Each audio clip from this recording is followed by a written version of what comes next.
justify killing one innocent person for every 9 guilty people that you execute. Nobody can justify that. And that's, I think, what has really caused a lot of folks to come around on this issue, the exoneration issue, because we realize we just can't get this right. So the reason it makes people uncomfortable is because of our values and our history. I started this morning at my home.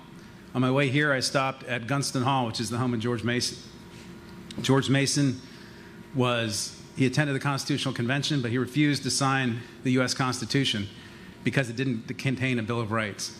George Mason wrote the Virginia Declaration of Rights in June of 1776, before we declared our independence. And in that declaration, we declared for the first time in the world that we as human beings have certain rights against our government. Freedom of speech, freedom of press, freedom of religion, but we also have the right to trial by jury. We have the right to subpoena witnesses. We have the right to cross-examination. We have the right to not be compelled to have testimony. We have right to a jury of our peers. We have a right to speedy trial. We have fundamental human rights, fundamental rights in our justice system. And I started there this morning because to pay homage to George Mason, to our Declaration of Rights that was eventually became our U.S. Bill of Rights in 1883. Because as somebody put to me the other day, I was talking to a friend of mine who's a federal prosecutor. He says what we finally figured out here is that we finally figured out that we can no longer, while some people may feel very angry when a murder is committed, when somebody may feel that morally there may be some reason, I don't feel that way, but some people feel there's morally a reason to use this kind of sanction, it is fundamentally impossible to utilize this type of sanction in a country like ours that values fundamental human rights the way we do. It is impossible to use this remedy. It doesn't work. It's impossible. It doesn't comport with our current values. And so from my point of view, with what Governor Northam is about to do in a few minutes, is he is going to restore Virginia to its position of leadership, not just in the country, but also in the world, as a society, as a government that values civil rights, that values your rights against the government, that values things like your rights to trial by jury, your right to confrontation, your right to be notified of what you're being charged with. This restores us to a place of prominence in the world. It makes us a leader in justice, which is where our state originally was in 1776 when we came into our existence. And so that's why I'm so proud to be here with the governor, with my co-patron, Delegate Mullen, Delegate Plum, who put in the bill in 1980 to repeal capital punishment. Sure, he's finally here to see this done after 31 years. It's a very important day for human dignity, for fairness, for justice, and I'm proud to be part of it. Thank you so much.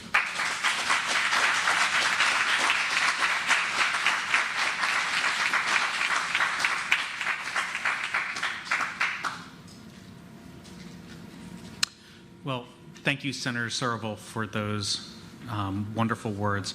I want to take a moment just to be able to thank everyone here who's spent so much of their time, their energy, and their experience. I want to, in particular, thank Senator Serval. Governor, thank you for your leadership. This would not have happened without your guidance. Leader Herring, thank you for being here. Thank you for being such an amazing co-patron and for working on this since you first came to the General Assembly. Delegate Jones, thank you for your leadership and everything that you've done. Senator Lucas, it seems like you're everywhere across the Commonwealth at all times.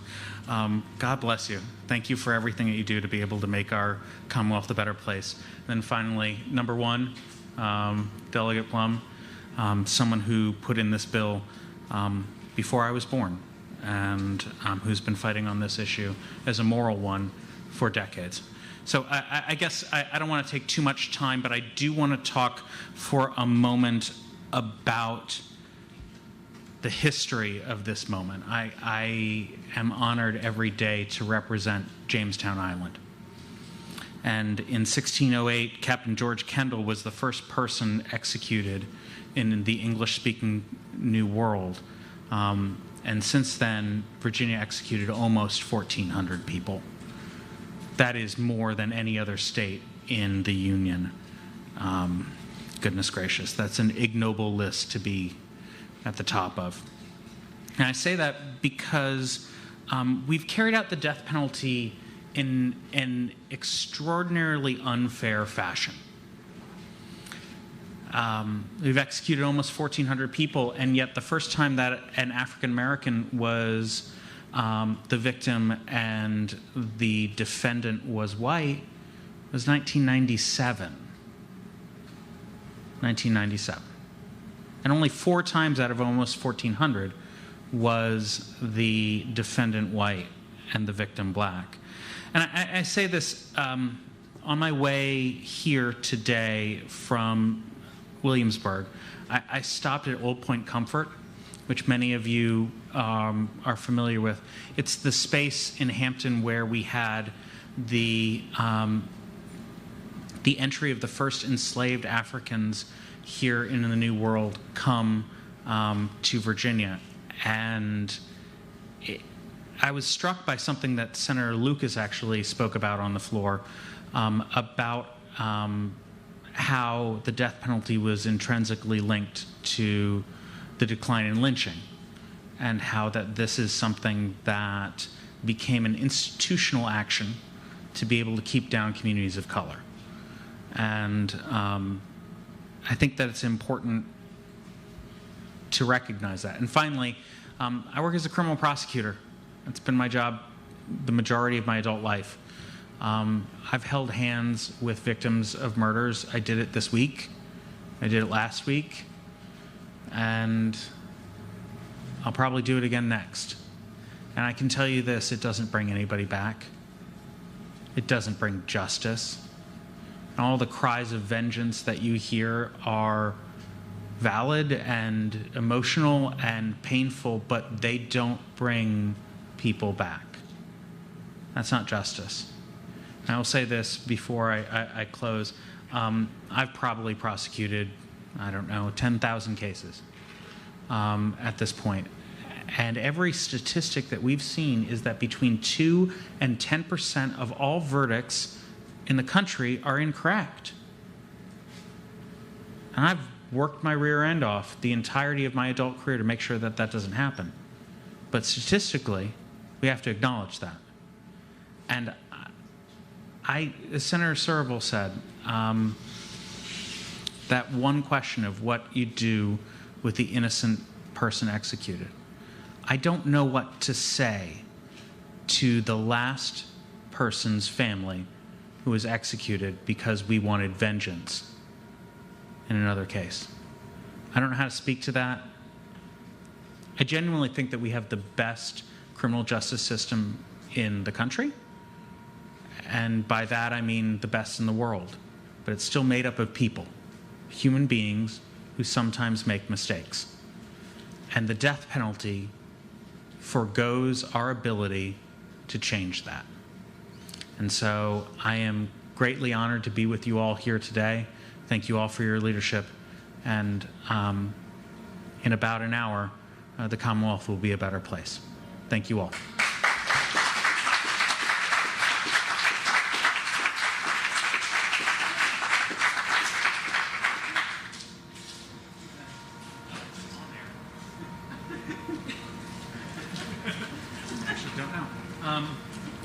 And with that, actually, oh, Jane, all right, from Williamsburg, Jane Barnard, who's a friend, a colleague, and an amazing person as well. So thank you very much for being here, Jane. And a constituent. I'm here, even shorter than everybody else, to speak on behalf of Virginians for Alternatives to the Death Penalty. And I'm proud to be able to do that as its board vice president. I'm sorry that our board president is not able to be here. She just had a baby. It was too far and too complicated. So I am honored to speak in her stead. 30 years ago, in 1991, the Virginia Death Chamber was moved to this site, as the governor mentioned, from Richmond. 101 people were put to death in this facility. 100 men and 1 woman. Later, the same year, 1991, the founders of what is now VADP took their first steps toward ending state-sponsored killing.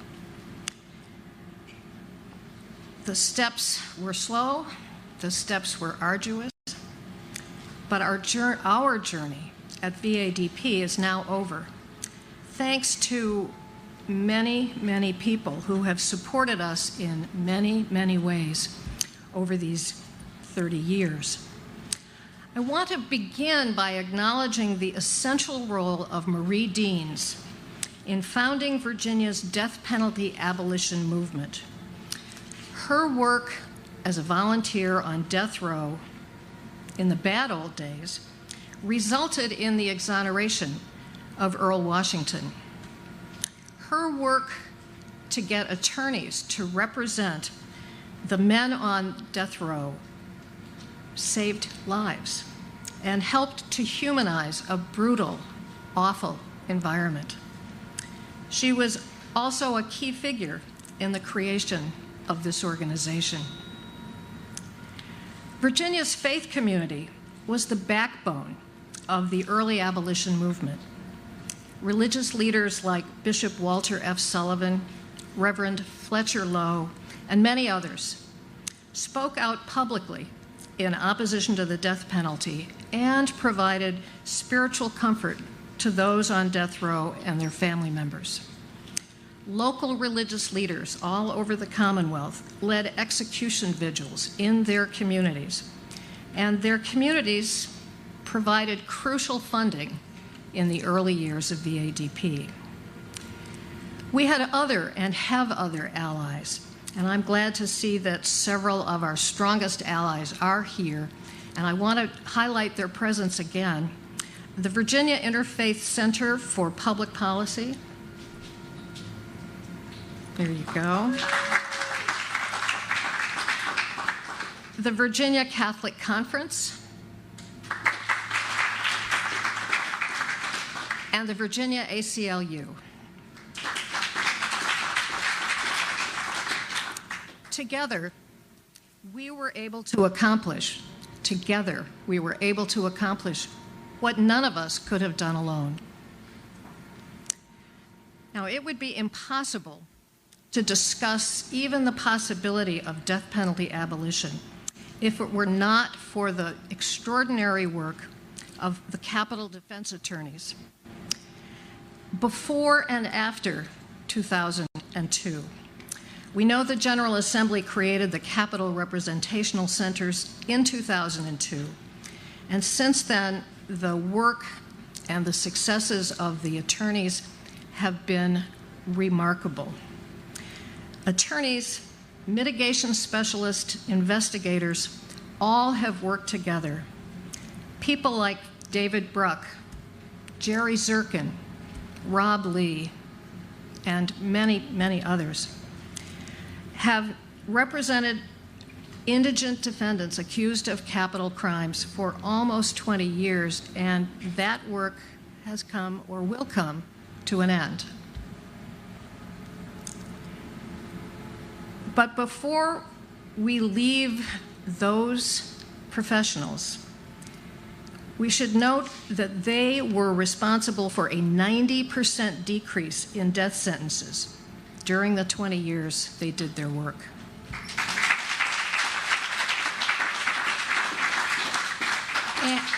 And no one in Virginia has been sentenced to death in the past 10 years.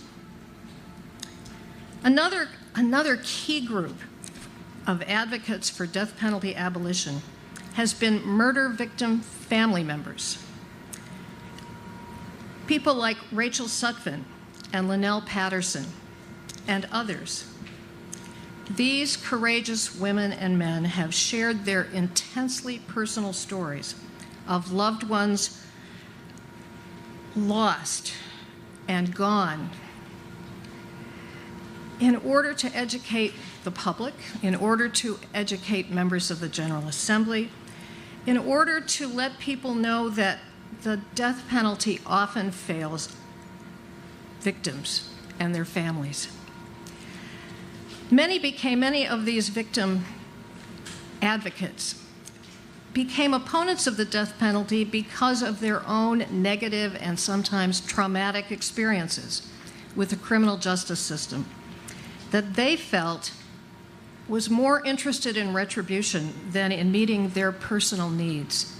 And the abolition of the death penalty will make it possible to serve more effectively the needs of victims with resources that heretofore have been allocated to expensive trials, expensive appeals. That will now be able to be redirected. And another group that has helped us get where we are at this moment.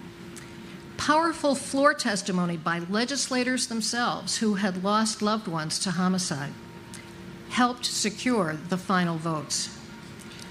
All 7 of the murder victim family members who serve in the General Assembly, 7, all 7 of them voted to end capital punishment. And finally, of course, we've heard the story, we know the story. What got us to the finish line were the people who had the votes and the governor who led them. We are very grateful to Senator Surivel, to Delegate Mullen. They worked long and hard publicly and privately to move this issue forward, and we are most immensely grateful to Governor Northam, who himself, publicly and behind the scenes, made this outcome possible. This is, as we know, a historic day for Virginia. We are the first Southern state to abolish capital punishment, but we will not be the last.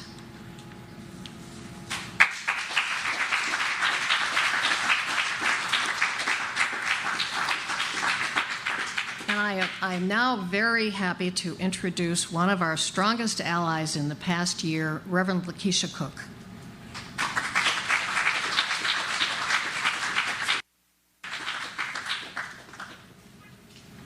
Good afternoon.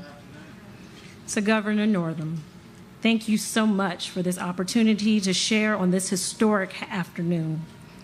To Senator Surivel, Delegate Mullen, thank you so much for your courageous leadership as you stood on the floor of the House and in the committee meetings and spoke truth to justice. Thank you, Leader Herring. Thank you to all of our legislators, because there is no way we could be here in this moment if it were not for your courage. Today, I stand here representing many people of faith all throughout the Commonwealth of Virginia. Virginia Interfaith was very, very happy to be able to join in officially in this fight for abolition. Today, we turn the page in the history books of this great Commonwealth as we celebrate the end of the death penalty. A decade ago, this pursuit would have seemed impossible, given Virginia's status as a state with the second highest number of modern-day executions in the country. But today, as a result of the leadership of Governor Northam, the courage and hard work of Senator Surivel and Delegate Mullen and our legislators, the years of groundwork laid by relentless advocacy groups like VADP, ACLU Virginia, the Virginia Catholic Conference, because of the courage of the victim family members who spoke out in support of abolition of the death penalty. As a result of the amazing faith community who united their voices together, holding lynching site prayer vigils, faith leaders, over 430, who signed a letter of support in favor of abolition, because of the many emails and phone calls that were made to our legislators. All of this work has come together and helped bring us to this historical moment. Early death penalty statutes in the Commonwealth reserved the death penalty almost exclusively for Black people. In 1848, a person, whether they were free or enslaved, a black person, could receive the death penalty for a crime that a white person would only receive 3 or more years in prison for, including murder, arson, treason, assault, and robbery. Executions were later used to punish white people, but for only the crime of murder, while black people were routinely executed for a wide variety of offenses. As extrajudicial lynchings became commonplace in the late 19th century and early 20th century, the state responded by carrying out more state-sanctioned executions in order to placate and deter white mobs who threatened to take justice into their own hands for black people accused of crimes. Between 1901 and 1981, nearly 6 times more black people were executed in Virginia than white people. But today, we turn the page. Today, we begin a new chapter in the Commonwealth. We have reached the end of Virginia's legacy of the death penalty, which is deeply flawed and ineffective. And today, we start a new chapter, embracing the possibility of a new evidence-based approach to public safety, one that values the dignity of all human beings and is focused on transforming the justice system into one that is rooted in fairness, accountability, and redemption. We are so grateful for this day. Thank you.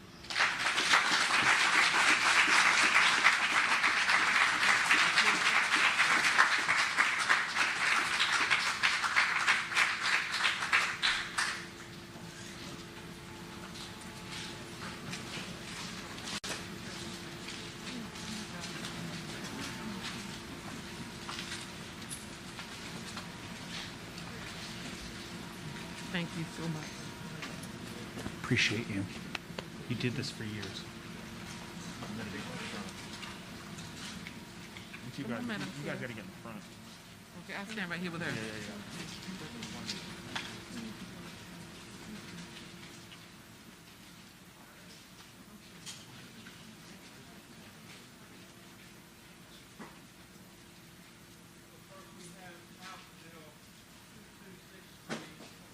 The Chief Patron, Delegate Mike Mullen.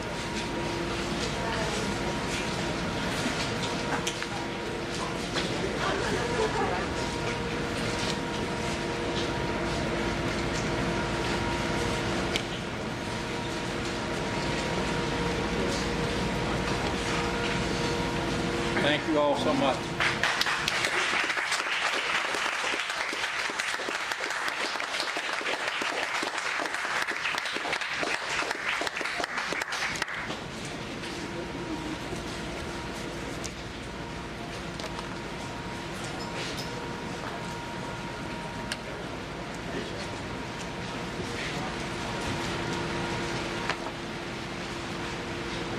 Senate Bill 1165, the Chief Patron, Senator Scott Somerville.